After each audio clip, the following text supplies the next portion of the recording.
A young drifter goes on a journey of personal growth and resilience through boxing for a better tomorrow. Is this cornerstone manga worth the hype? Let's find out.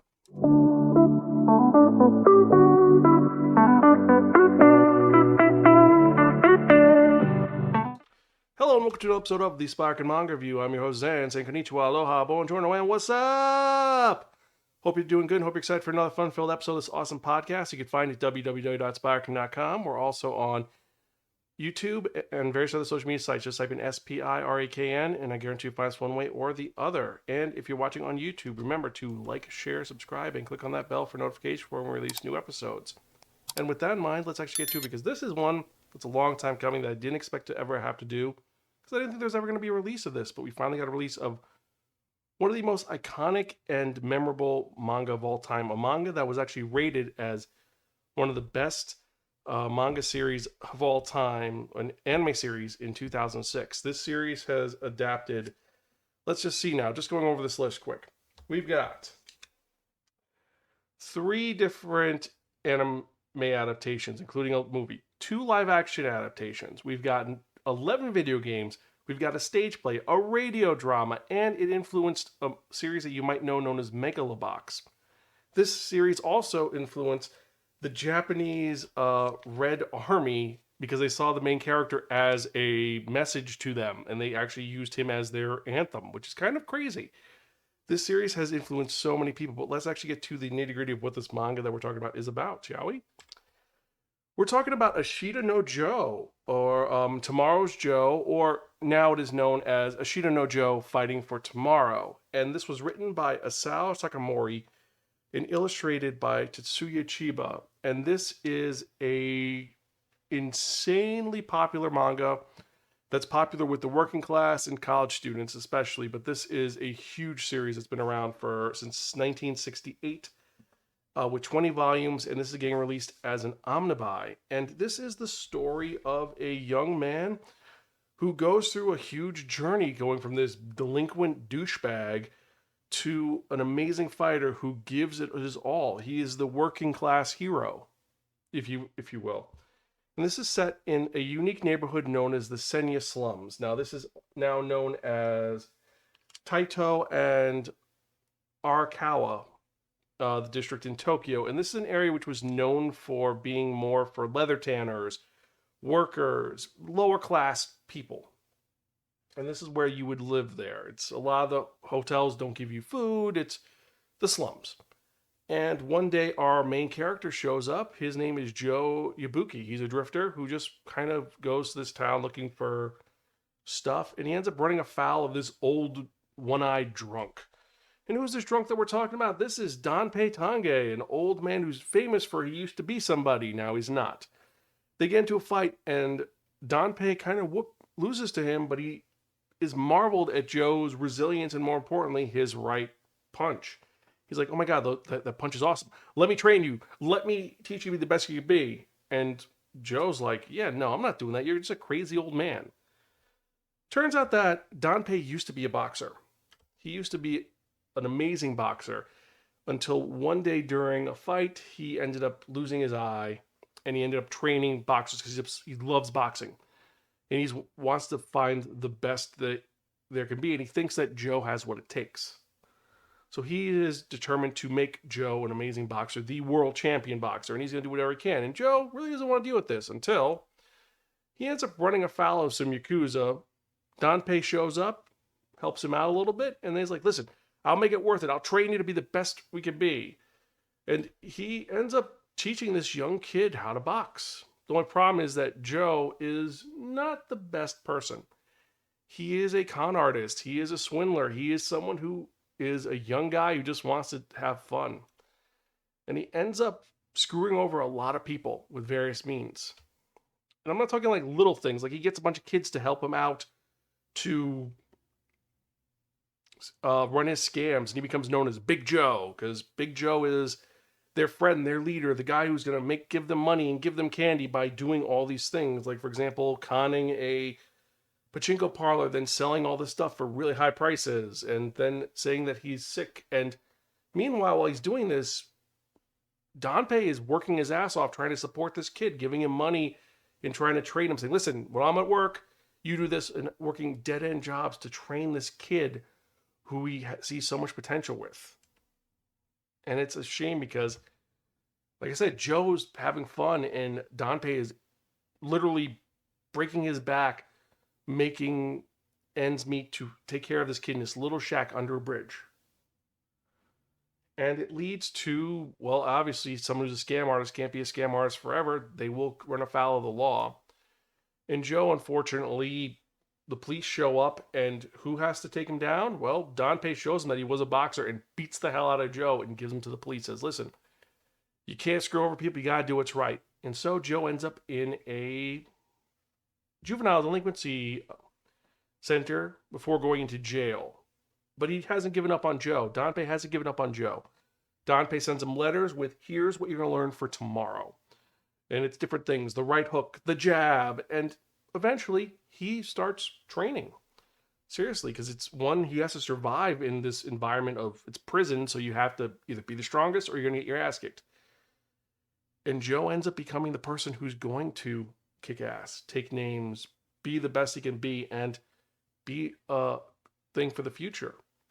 Because he's going to work for tomorrow, which is the whole premise of this series, which is looking for that hope, that better future.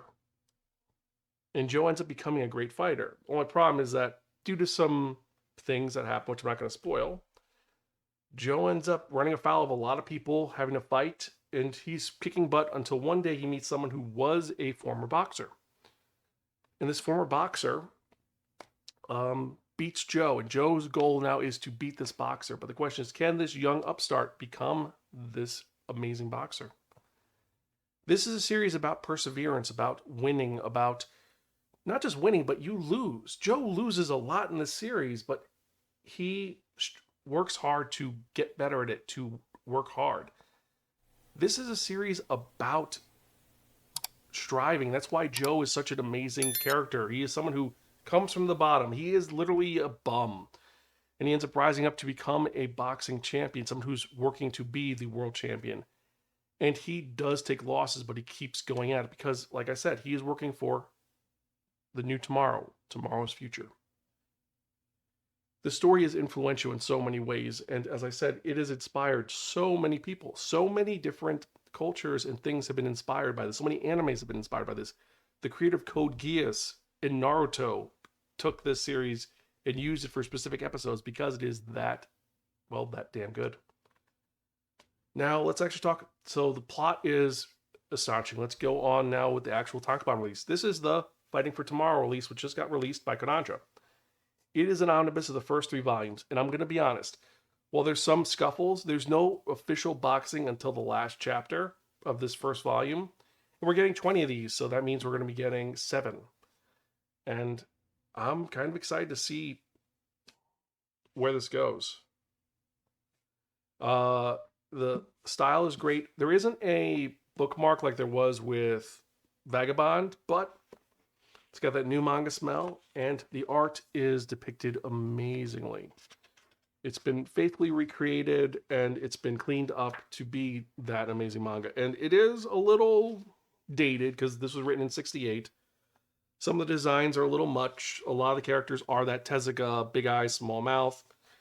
And Joe, who we know Joe has that iconic look of the bad boy with his short hair and the spikes.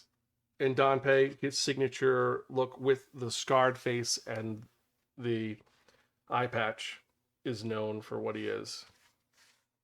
This series is one of those ones where you want to see this tomorrow come for Joe. Art style is great, character is great. I will say this, Joe starts off as a little piece of shit. He is a piece of shit, but you have to stick with it because he becomes someone who is inspirational. Because he's someone who, he is a working class guy who rises up in the ranks and goes through it. But he goes through it. Like I said, he ends up in a juvenile detention center where the first thing they do is they're going to kick the new guy's butt so that they don't get in trouble. Then when he goes to prison, he's like, yeah, I'm going to be a tough guy. And it's like, you're not the tough guy. You're someone who's trying to escape, and we're going to teach you what you need to do. They're going to beat him down. He doesn't give up, though. He keeps trying. He keeps striving. He keeps running to that goal. And he goes kicking and screaming, but once he gets motivation, he puts his all in it. This is what inspired things like um, Fighting Spirit, aka Hajime no Ippo. This is the quintessential boxing manga. This is the quintessential sports manga, and this one is inspirational.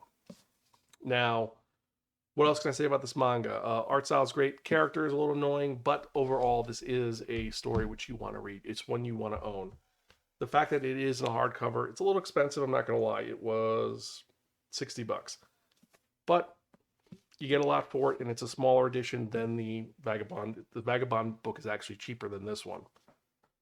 But this is one of those ones that we want to keep it adapted. You want to buy this one. You want to purchase this one. And for that reason, I have to give this our, well, let's be honest, our highest rating of really, really, really cool. Read it now. This is a legacy manga. This is a cornerstone manga. So if you are someone who wants to have these legacy manga, this is the one you pick up.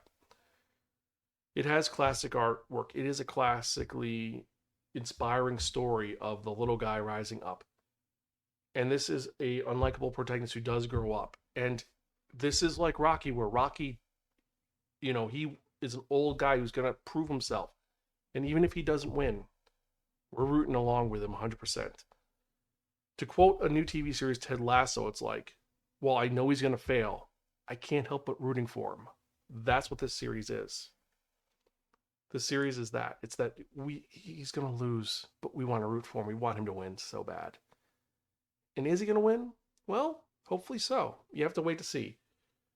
If you've heard about the ending of this series, there's a lot of debate about it. The one author said it's possible. A couple people said it's not possible. Some people say it is what it is.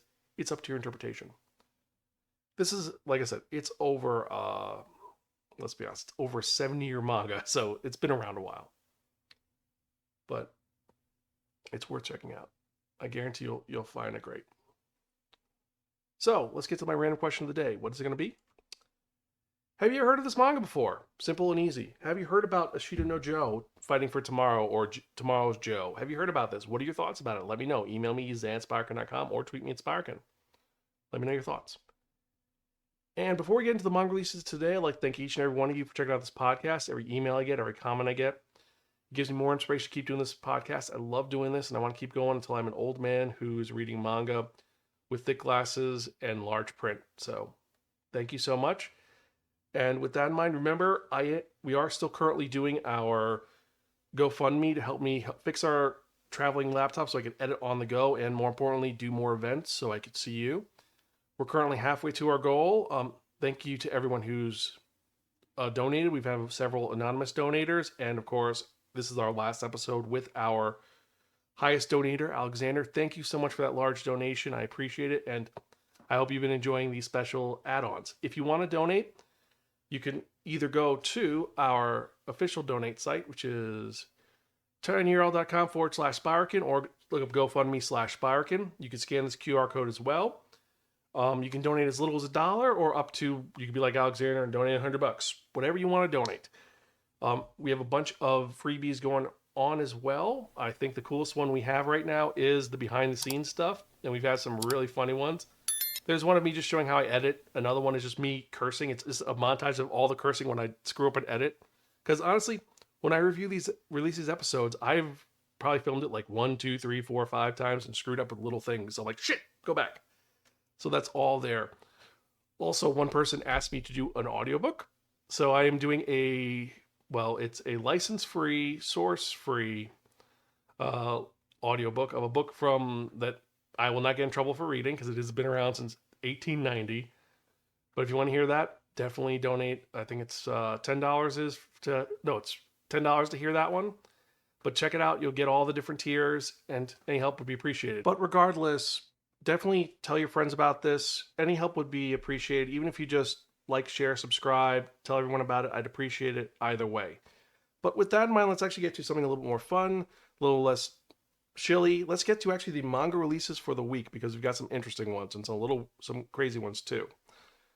So we're starting off with Adachi and Shimura, the short story collection. This one's pretty interesting and a little weird, let's be honest. It's one of those ones where it's just a collection of the series in general. Following that, we've got Akane Banashi Volume 10.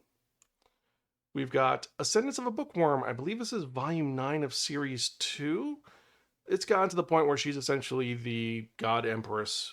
Still a great series, just it's changed so much from the sick girl who wanted to write books to now essentially being a healer and someone in the church.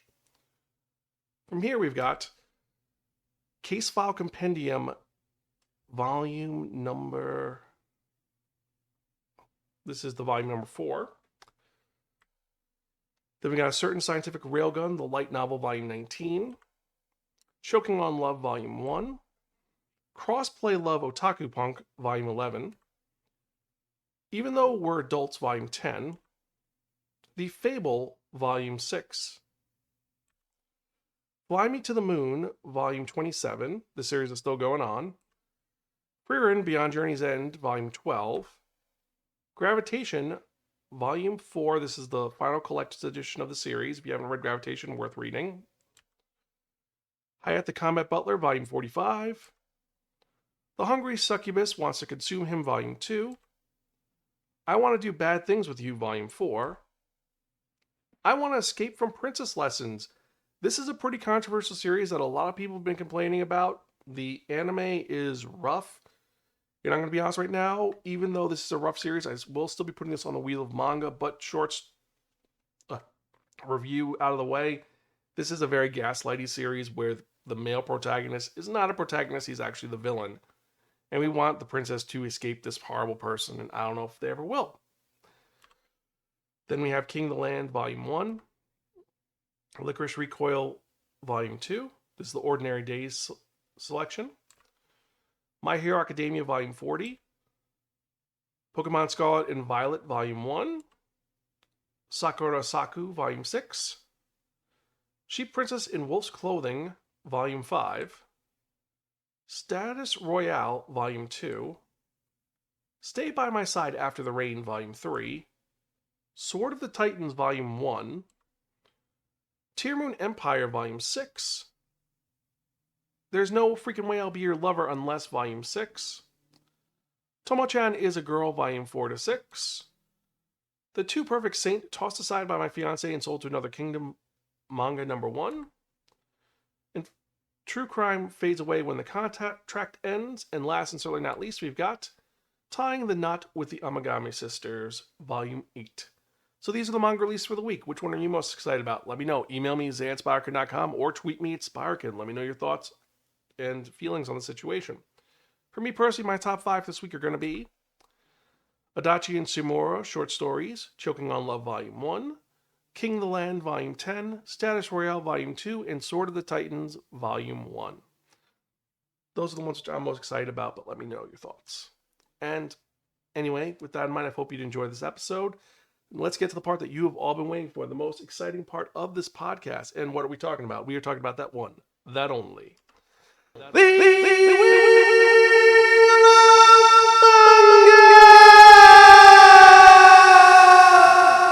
Yes, friends, the Wheel of Manga, except no substitute. Now, what is the Wheel of Manga? The Wheel of Manga is a Wheel of Fortune with 10 slots on. What I'm going to do is I'm going to spin the wheel. Whatever number it lands on, the manga that's in that spot is what I'm going to review in the next episode of the Spiraken Manga Review, episode 579. Let's see what we're going to review in the next episode, shall we?